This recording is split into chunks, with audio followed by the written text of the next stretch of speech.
আপনার ওয়াইফকে অপহরণ করেছিল এই শেখ মুজিবের, তারপর গোলাম মোস্তফার ছেলে, এরা কামালের বন্ধু বান্ধবেরা, এটা গাজী মনুসের নিজে ছিল। তো আপনার স্যার, আপনি এটার বিচার চেয়েছিলেন শেখ মুজিবের কাছে। আমার বউ জি, কন্টিনিউ করেন স্যার এবার। হ্যাঁ, যে আপনি প্রাইম মিনিস্টার, কারণ ঘটনাটা কি ছিল স্যার? ঘটনাটা কি ছিল স্যার, একটু শুরু থেকে বলুন। এটা একটা মানে মজার ঘটনা।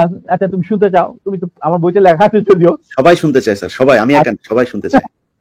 ঘটনাটা হচ্ছে, আমার এক খালাতো বোন, তার নাম তাহিনা। তার বিয়ে ঠিক করেছিলাম আমি আর নিম্মি কর্নেল রেজার সাথে, যে আমাদেরকে জুনিয়র চাকরি। তার সাথে বিয়ে হবে, অনুষ্ঠান হবে লেডিস ক্লাবে।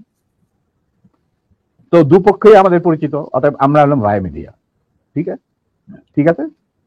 তখন আমরা কি করলাম, সমস্ত অ্যারেঞ্জমেন্ট আমাদের উপরে দায়িত্ব আসলো। তো কাকে রাখি আর কাকে বাদ দিই, এত মানুষের সাথে পরিচিতি।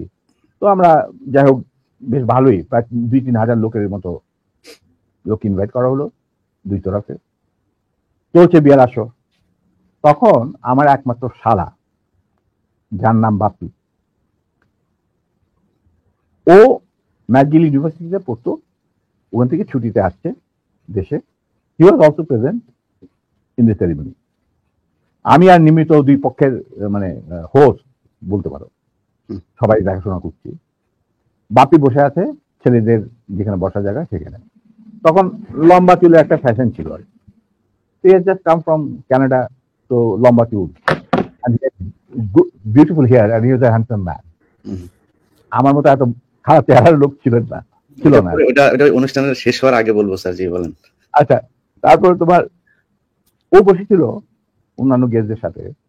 তার পিছনের রোতে Gazi Golam Mostafa and his wife was also invited in that function from the other side, not from our side, মানে ছেলে পক্ষের।